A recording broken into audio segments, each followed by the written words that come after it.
Kreamer, and today I'm with Madeline O'Kelly Farrell today, and Hey guys, it's me. sorry, I had to rehearse how to pronounce her last name like 4 times before doing this because it's an interesting last name, but nonetheless, Madeline is here today.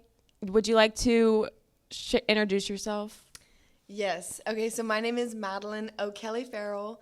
I met Elle at the gym at Apex, probably the best place on earth to meet someone. 100%. And just great person right off the bat. So I'm first of all really honored to be here. I love her. I love her. She's the epitome of love. I love this girl. I love you too, girl. And Bonnie Bell too. This is Bonnie Bell, my dog. She's perfect.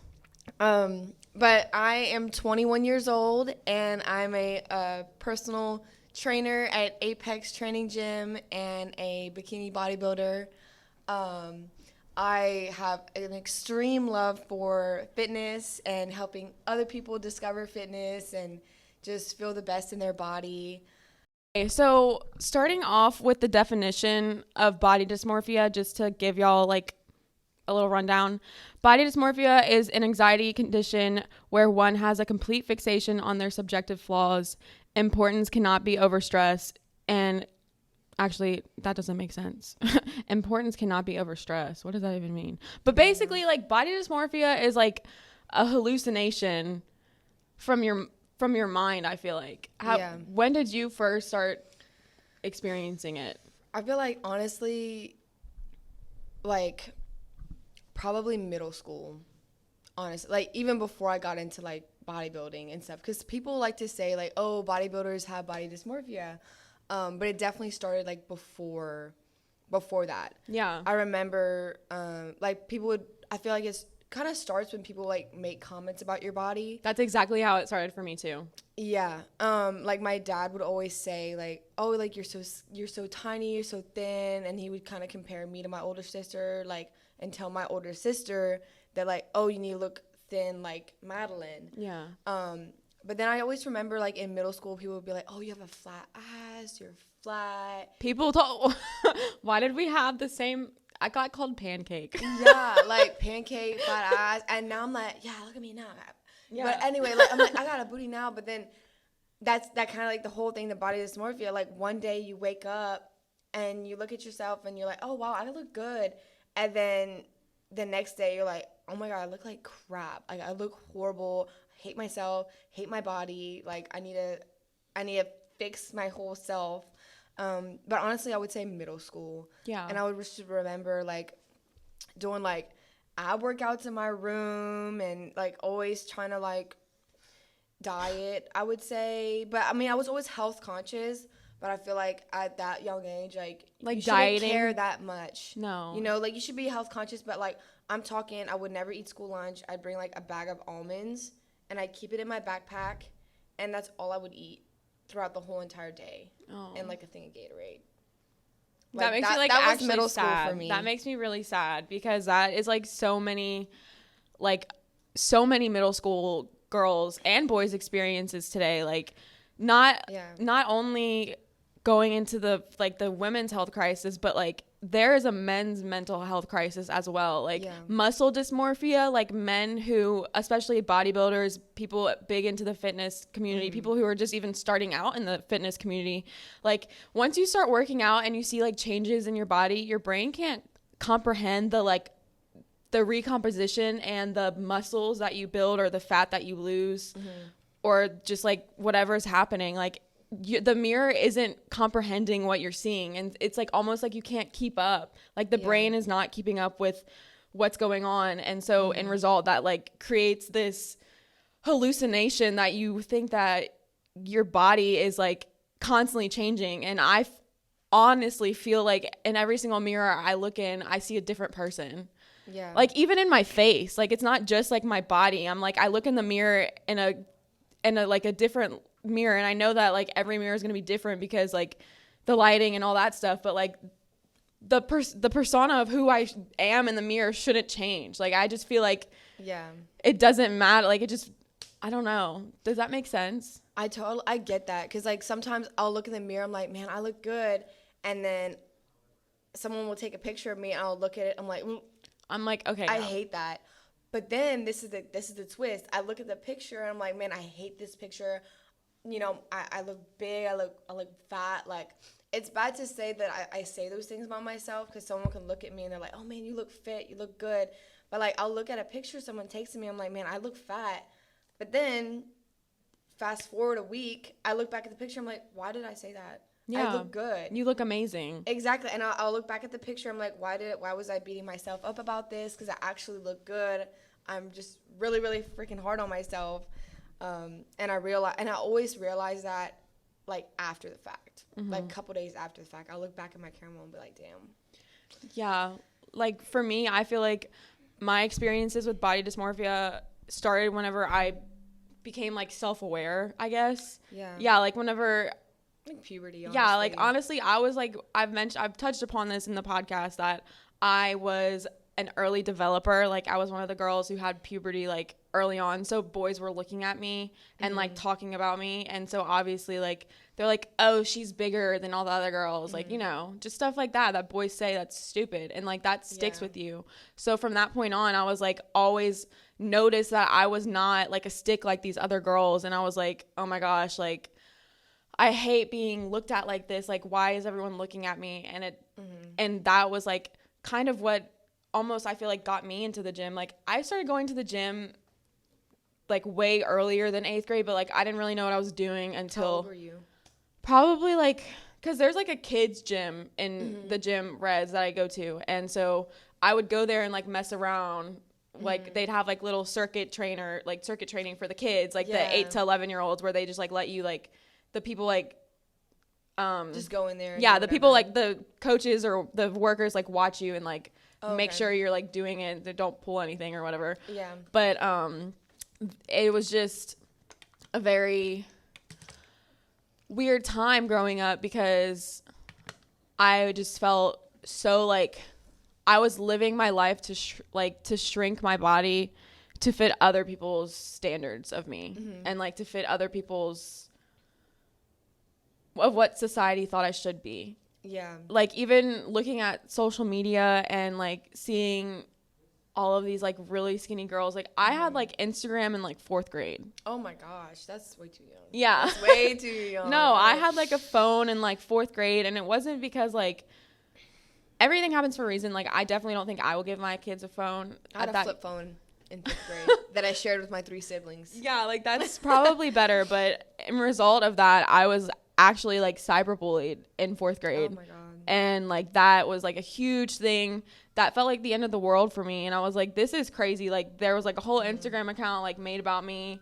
Really? And, yeah, it was, like, wild. Oh my gosh. And, like, it's not anything relevant. It's, like, not, I'm over it now. But, like, it's part of, like, it, like, kind of, I felt like also ignited that body dysmorphia in me too, because, like, inadvertently there already was attention on me, and now I was like, okay, now there's extra attention on me. Yeah. And so I'm like, okay. And I feel like the first step in, like, you know, getting better and, like, you know, because you don't want to have that forever. You don't want to have this like a negative, like, outlook on yourself forever, like that body dysmorphia. So I feel like the first step in, like, getting better from that is, like, you know, realizing, but, like, okay, I'm struggling with this.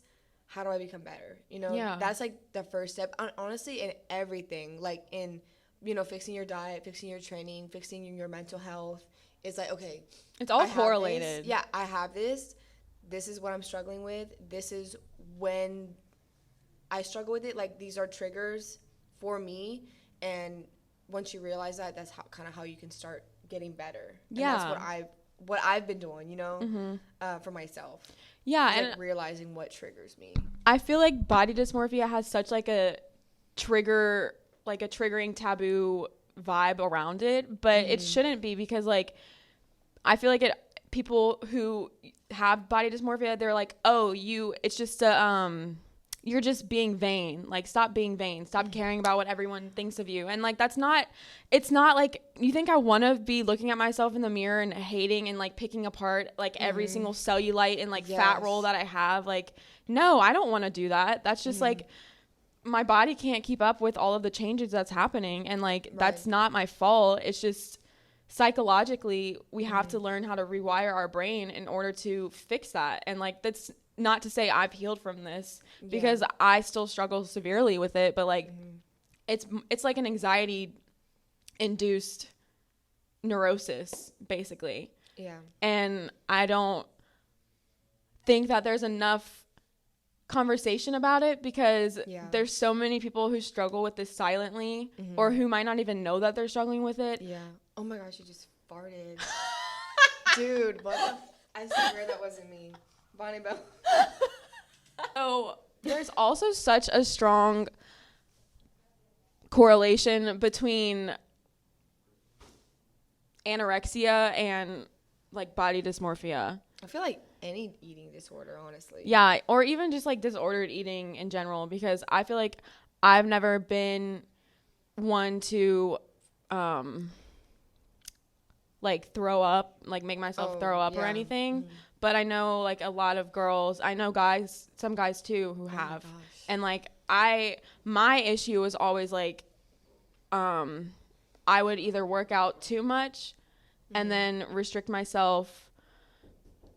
Yeah, so it'd either work out too much or restrict myself to where I was like basically starving at night, and I would like binge eat everything in my house and, you know, just do that whole thing, because I wasn't, like you said, you were eating just almonds during the like in the mornings. And like, honestly, like I feel like I was like packing like a double lunch in high school, because like I was working out in the mornings. I was doing like, I was running 3 miles in the mornings. And then I was working out in PE, or no, I was working out after school and then doing homework and then like barely eating, or it was just a bad, just restrictive nature. And I was like that all of high school. And I definitely, whenever I got to college, the freshman 15 hit me like a bag of bricks. It was bad, because I don't know, I did the whole Chloe ting during COVID. Oh my god, same. That was also a big trigger for me, I think, during like that kind of reignited that 25-inch waist. Yeah, like, 25-inch waist and all that stuff. Like, it's just so hard to live in a world that's constantly talking about that in your face, and you're like, how do I move in a way that I see myself in a loving way? Yeah. Like, how do I be kind to myself? And so I had to like really retrain my mind. And this is something that I think Kylie Jenner posted on like a vlog, like some vlog or something, where she said, I put a picture of like the childhood me, like who I was whenever I was 5, on like my mirror in my car or like in my bathroom. And every single time I have a negative thought, I always look at that little version of me, and I'm reminded of like who I used to be and what life is like now. And I just like see that little girl, and I'm like, how can I be mean to her? I know. Yeah. And it's like, you have to look back at your like younger self. Yeah, like you have to give yourself like the room to live life. Like you have to give yourself the room to feel these things. And it's okay to like not know what your body looks like, if that makes sense. Like, I feel like I still just, people tell me like, you look so great, but I'm like, yeah, it's good to have like that self-awareness, like, okay, I look like this, because I mean, there is like this extent to like some people who are like morbidly obese, you know, they're like, oh, I look good, you know, body positivity. And that's where it's like taken too far, you know, like, okay, now your health's in like, now you're like putting your health in like a severe state where, you know, you could, you know, cut years off your life, you know? Yeah. There's like, you have, cause like there's a balance in everything, you know, like where like you need to be, you know, comfortable in your own skin and, you know, happy with yourself and, you know, accepting of yourself in your time of your life, but also looking at like, okay, am I healthy though? Is my health in a good position to be accepting of my body? You know what I mean? Yeah. Because sometimes, you know, there's people that are like obese, or there's some people that are anorexic that are comfortable in their body, but their health is in uncomfortable position. Does that make sense? Yeah, it's like it's not looking good. Yeah, like they could end up in the hospital kind of thing. So how has doing like bikini bodybuilding competitions, like this is going to be your first one, right? Yeah, in August. So like how has training for that affected your body image of yourself? It has definitely had the hugest impact on my body and on my mental. And I would say the best way to describe it is like every day is a learning experience. Every single day is a learning experience. Like, so whenever I first started, I was 119 pounds. Wow. And I was just skinny, like just tissue, fat, but like kind of like skinny fat, like no muscle though. Like there was like if I would have cut down for my competition right then and there, I would have been like anorexic. Yeah. And that's what some people don't understand. Like you can't just cut fat and expect to look like a bodybuilder. Like you have to have that muscle underneath it. And so when I first met my trainer, Jace, I told him, hey, Jace also introduced us. Yes. Because I was on the treadmill. I was just walking past. Yeah, she was, I feel like she was doing like her little RDLs, like going till fail, being like a queen in the gym. And I was like, this girl looks so strong. And then I was like, that girl looks so cool. Jace introduced me. And then he was like, hey. You really said that? Yes. Oh my gosh. I love you. Oh, that makes me so happy. Yeah. I thought that Jace introduced me because we're about the same age. Well, like, I think just so happened. But I didn't know you asked. I know. I was like, that girl looks cool. Her shorts look cute. Oh, thanks. But I'm sorry. What were you saying? I cut you off. Just like, so whenever I first started, I knew nothing about the gym. I didn't really know how to work out. I used to work out like ever since I was like 14, 15 at like Planet Fitness. But I would literally do ab workouts for an hour straight. Yeah. Like that kind of workout. So that's not like strength training, strength building.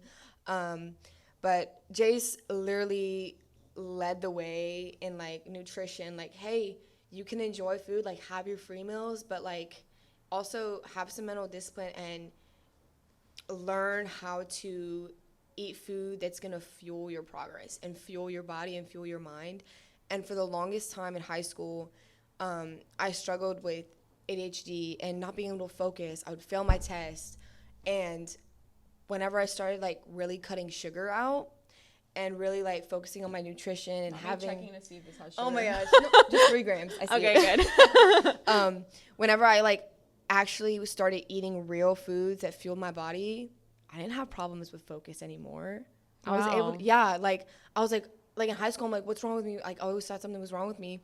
But like once I started like strengthening my, like focus on becoming stronger and focusing on like good nutrition, like I was able to focus and, you know, become driven and like motivated just to become a better person, not necessarily to become thinner or become huge. Yeah. Just like becoming a better person every single day and just trying to build that mental fortitude to undergo future cuts or future bulks or future like diet changes. And I feel like just building that maintenance and building like a good, healthy relationship with the gym was like just the epitome to like where I am now. Yeah. So. And I love how you said like basically in essence you changed the narrative from thinking that you had to shrink your body and you couldn't enjoy foods because that was something like such a misconception for the longest time that I struggled with. Like for me, like it's never been hard for me to go to the gym. My issue has always been with food. Like I've always had a tricky relationship with food because I use food as like a coping mechanism for like if I was sad, I would eat or something. Like, you know, it was just like, it was always there for me whenever, I don't know, shit got rocky. Oh, I get that pint of ice cream. Yeah, no, like for real. That mine was like Doritos. Really? Yes. I've never been a huge chip person. But. Fun fact, I got mono from eating a bag of Doritos in the Walmart bathroom whenever I was like 14, and they sent out an email to the entire school saying that there was a student who had mono and just stay aware or be weary of that. They didn't say it was me, but everyone knew I was me because I was out for literally a month. And then I also had lice at the same time. Oh my gosh. And they put mayonnaise in my hair. My mom put mayonnaise in my hair and made me sit on the trampoline to get the lice out because like apparently it dries it out. And I was miserable. I was sitting on the trampoline crying and like, oh my God. I was like, oh my God. Like, mayonnaise in your hair. Like lice. My freaking liver hurts because mono just makes your body, you're like, you literally fall asleep when you're like at like 6 a.m., like 6 p.m. It was rough. Sorry, I got off topic. No, you're good. I don't know where I was going with that. What did that have to do with what I was talking about? Who knows? What the L? What the L? What the L? What right the now? L is going on? But how do you deal with these struggles as an athlete to build your body up, but like you see a different person in the mirror every day? Right. So what I have learned and what I have to learn to tell myself is that these are like seasons of my life. That's so true. I love that. This is a season. So I've been in this season of growing for almost a year now. Like just eating food, eating maintenance, and then sometimes eating a little above maintenance. But, you know, and just seeing that scale go up. Yeah. Stepping on the scale every week, seeing that scale go up. But honestly, getting progress in the gym. Like, I'm getting stronger in the gym, but the scale's going up. So I have to, like, think, like, okay, that scale does not equal body fat. You know what I mean? That does not mean body fat. It could mean body fat, but for me, I knew since I was making progress in the gym, it wasn't body fat. So. Yes, and I think that is so important to talk about and something so important that needs to be mentioned because the scale was my enemy for the longest time. And I like whenever I would see the numbers go up and you saying that you're excited that the numbers are going up is so refreshing to hear because like I still struggle with like if my weight is going up, I'm like, oh, like, where's that? Like, where's this fat? Is it fat or is it muscle? Because I'm like fat, muscle, water weight. retention. Yeah, I mean, especially as a woman, like, you know, your weight is always fluctuating. Inflammation, bloating from your period. Yeah, and like that definitely all contributes to, like, I definitely know that, but I still illogically am like, oh my gosh, if I didn't work out for X amount of days, like I've gained X amount of pounds and now I'm gonna have lost all my progress. And it's something that just like you as an athlete or as somebody who works out like or an ex-athlete, I guess you could say, like I always want to be trying to gain mobility in my body and like become stronger. And once I stopped trying to shrink my body and live in a way to get stronger instead of trying to live my life where I was trying to be as small as I could. Yeah. That was whenever I started seeing my body actually change. Yeah. Because I started to actually like enjoy the journey and I started like working on being intuitive eating and like actually listening to my body. Like sometimes you're not actually hungry and like that's okay. Like if you don't feel like there's a whole like intuitive eating is this whole category that is not in my whole realm. Like I don't know that much about it, but what I do know is that like there's certain time frames that you could be eating and like blah blah blah with intermittent fasting or whatever, but that's not what I'm talking about. I'm just talking about like eating what feels right for your body. Listening to your body. Listening. Like, when I'm full, even if I have food on my plate, like, I'm full. Like, I'm done. Like, you know. Yeah. Or, like, if everyone's having dinner, you know, it's dinner time, the allotted time for dinner, but you're not hungry, don't eat just because you feel like you have to eat, you know. Like, you can be like, oh, no, I'm not too hungry right now. I'll maybe eat later when I'm hungry. When I'm actually hungry, you know. Yeah. So, like, what are some holistic ways that we can do better to not struggle with body dysmorphia as much? Oh my gosh. I would say to not hyper focus on your end goal. That's so true. Because what is our end goal? Because we age. Every year we age. Our body changes naturally because of time. not necessarily because not always because what you're eating, all that, of course it matters, but like your body's going to age, it's going to change because of that one factor alone. Right. And there's a lot of factors that influences how you look, right? So I would just say, like, first, like, just not forget about it, but like, don't hyperfixate on that end goal. Have a goal, but don't hyperfixate on it.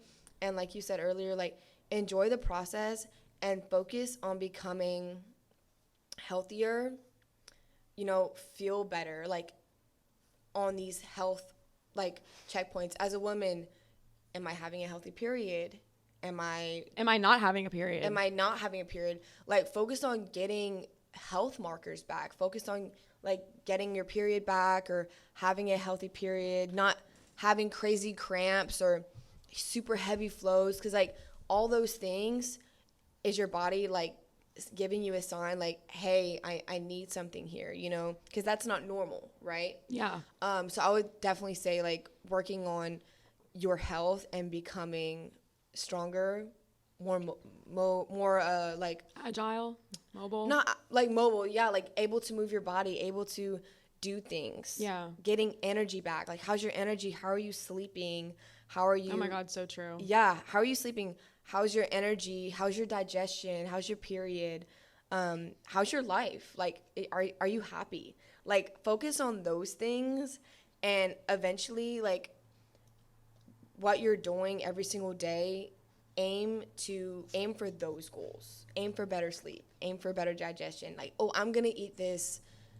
I'm going to add broccoli to my meal today because I know this is going to help my digestion. Yeah. Not because society tells me broccoli, you need to eat it. Okay, why do you need to eat it? Because it's good for you. Because it's good for you and it helps your digestion. Even if you don't like it, just try it to make your gut feel better. Yeah. You know, like, and if you go about it that way, not, oh, I need to be skinny. Yeah. Okay, what does that mean? What does that look like? How do you get there?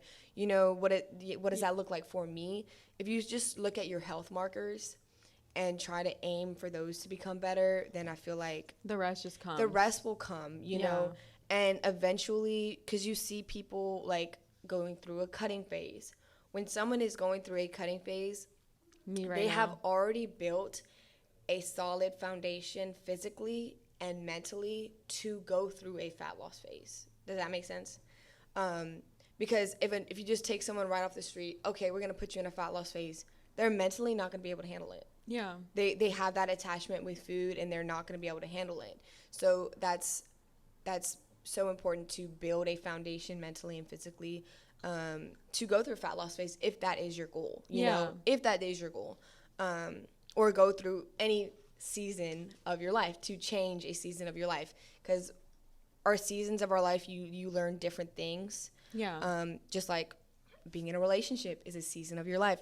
Being in a breakup is a season of your life. Being single, being married potentially, you know, being engaged are all different seasons. So, and you learn different things. And I guess like learning as much as you can from each point and period of your life, you can, you know, really build a strong individual physically and mentally. I loved what you said about the health markers, because those are so important, like being aware of the symptoms of your physical, like the physical symptoms of what's going on with your with your body. Like, are you feeling more anxious like today? Like, why are you feeling more anxious? It's probably because you had caffeine, or like, did I eat enough food? Because do I feel dizzy because I didn't eat enough food? And like, how do I stop this? Let's probably shouldn't just have caffeine for breakfast. Like, I should have a meal because that's good for my body, not because I want to limit my standard. Not because I want to limit my food intake. And like, seeing it, like reframing your mind and training yourself to say like, I want this, even if you don't believe it, like you'll eventually will, because like the things that you tell yourself and like what you put into your ear. Yeah. Sorry if the dog's just breathing into the microphone. Yeah, I think she's thirsty. Are you thirsty? Yeah. Okay. Should we pause? Pause water break. Pause water break. We need her to get water. Do you ever feel guilty for taking rest days? Yes. Can you how do you combat those feelings? So, First, I'm gonna run you through like what my mind goes through when I take a rest day. Okay. Like if I take an extra rest day, like I like today's a rest day, and this is like my designated rest day. And my rest day, like whenever I start to feel bad about it and guilty is when I take an extra rest day, which should not be the case, because it goes back to like listening to your body. So when I take an extra rest day, the first thing that goes through my head is, I don't actually need a rest day. I'm just being lazy. You know, like I need to go hardcore. Like I need to go to the gym again. Yeah. And I'm just being lazy. I need to go, but I'm just gonna rest instead. And it's like this constant like tug of war back and forth of like, you're lazy, like telling like these negative like self this negative deprecating self-talk of like, you're lazy, you need to go to a gym. But then my actions are like, I'm listening to my body and I'm taking a rest day, you know? Yeah. And my boyfriend would literally be like, Madeline, you need to stop. Like, you need to stop, and you need to just realize that it's okay to take a rest day. It's okay to, you know, go to the cafe in the morning instead of the gym and, you know, read a book and grab a latte and, you know, have a good time. Yeah. 'Cause, you know, a rest day is actually really freaking good for your body, you know? And I'm still, like, having to remind myself that every time, like, hey, my muscles are still, you know, recovering. Yeah. And my body is still working for itself, you know? Because, I mean, whenever you go to the gym, right, you tear your muscles by working out. That's literally what you're doing. You're tearing your muscles. You're damaging your muscles. And so whenever you go home after that and you have a meal, that meal is literally replenishing your muscles. And that takes place for the next 2 or 3 days, depending where you're at. And so even if you take a rest day, you're still making progress. And you're not only making progress physically, but I mean, mentally, you need that deload. You need that extra day to just live life, do something else you like. Because I have to remind myself that my life is not just the gym. I'm more than just my progress in the gym. I'm more than that, and I can go and enjoy other things that I like too, because the gym does not define me. 100%. And that's what I have to remind myself of whenever that's so I start important. to struggle with that. I'm like, the gym does not define me.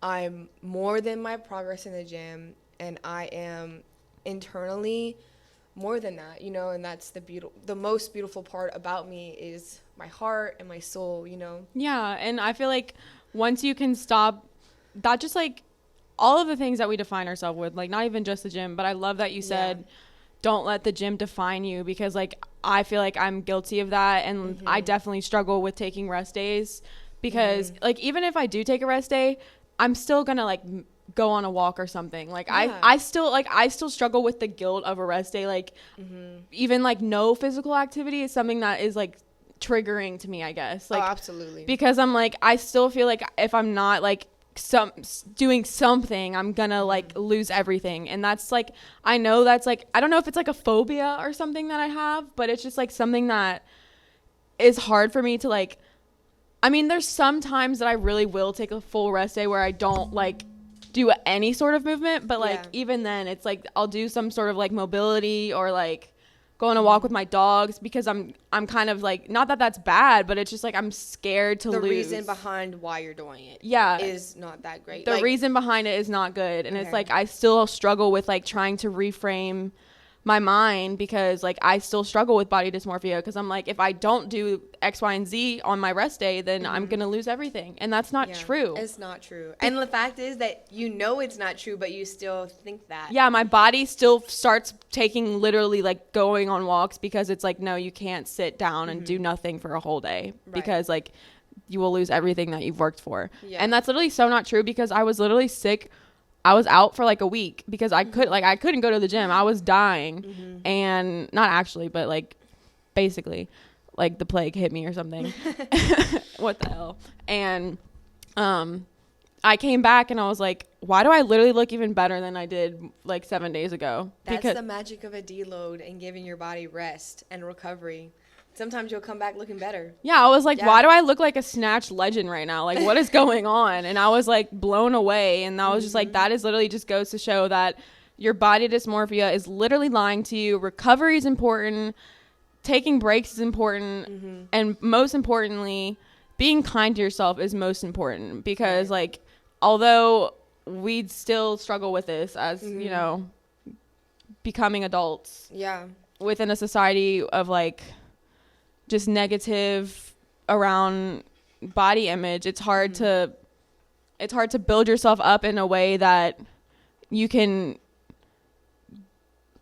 have thick enough skin to like deal with the mental toughness. Yeah. You know, building that mental toughness.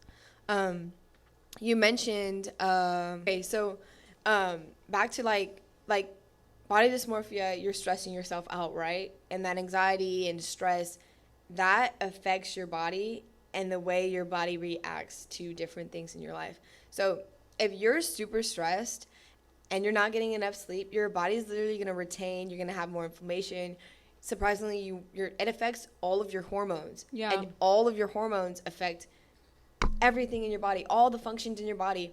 So if you're stressed and not taking care of yourself, like if you're not putting as much focus into self-care as you are in the gym or in your schoolwork or in your job, if you're not focusing on self-care, you're going to be like at a plateau. You're going to be completely plateau, and you're mentally not going to be in a good spot. Yeah. Because you're letting stress run your life, and you're letting whatever you're struggling with, body dysmorphia or bad body image or whatever you want to label whatever you're struggling with, if you're letting that stress you out, you're going to be stuck in a rut. Like, you're not going to be able to, you know, make the progress you want to in your career, in the gym, in your life, in your relationship.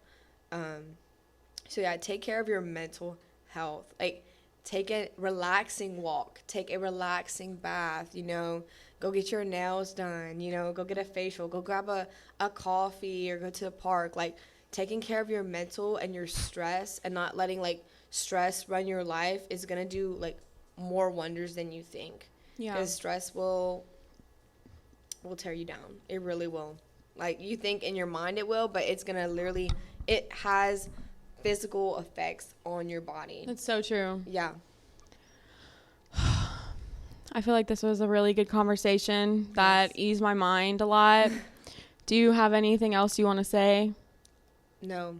I would honestly find a mentor, because that was like one of the biggest things for me, is finding a mentor, finding someone you look up to, that you could take advice from, that can kind of lead you in a way, like someone that you kind of like aspire to be, not exactly like a replica, but like things that they do that you're like, man, that's awesome that they do that. I think it's great to find a mentor, find a coach. Like, if you like podcasting, find someone else that does podcasting seriously, and, you know, learn from each other and push each other. And that's kind of how like the coaching experience, like the client coaching experience goes. Like, you hire that coach because you aspire to be like them in certain ways. 100%. So I think it's important to, you know, like, have a mentor in your life, have some kind of coach in your life, in one way, shape, or form, because it will literally transform your life in ways that you didn't think. And I think that's why I decided to pursue this. Yeah, pursue becoming a personal trainer, because all the topics we talked about today, I'm so passionate about it, and I want, you know, all my future clients and everyone that does look up to me in any way, I want to be able to give them the information that they need to become the best version of themselves and to grow and just become happy and comfortable in their own body, strong and healthy. There was something that you just said that was so good. Wait, hold up. And even if you like are mentoring somebody, I think, or no, even if somebody's mentoring you, I think also it can be like the reverse of that, like finding somebody that you can mentor, like say you are more advanced in the gym and like you kind of have a friend who is just getting started and like wants to know what's going on, like let them hop in with you, like be a mentor for them so they can like grow, because honestly the best ways to feel better about like yourself is to help somebody else and like just giving that love to somebody else, because you never know what people are struggling with. Like they're not going to tell you, like some of the most quiet people are probably like the happiest people are sometimes probably the most like sad or whatever. So like you never know what people are going through. So just like spreading that love and like allowing people to, like you said, like gain that knowledge and share the knowledge with others. So like they can achieve their goals too. Like, and stop being so mean to themselves. But I mean, easier said than done. But I mean, thank you so much for coming on. I feel like I learned a lot from you. I love you. And like I always love to work out with her because she's so strong and she pushes me in the gym, and those are the type of people that you need in your life. Like you just need people to push you. And so best friends, the best people you meet are in the gym. So I highly suggest, like, if anything you get from this episode, like you don't work out, like you should. It's just great. Like, it's honestly, it's so therapeutic and it'll change your life. Like I know sometimes it sucks, but like just get started, like even if it's at home. Just go out there and ask questions. Like never stop learning. Be curious, ask questions, and never ever ever stop learning and being kind to others. So again, like I said, thank you for coming on, and thank you for having me. Of course, I wouldn't want it no other way. And so you guys, please like, subscribe, comment, and let me know what else you guys want to see. New episodes every Friday. And with that, stay savage and stay tuned for another episode of What the Elle every Friday. Love you. Bye.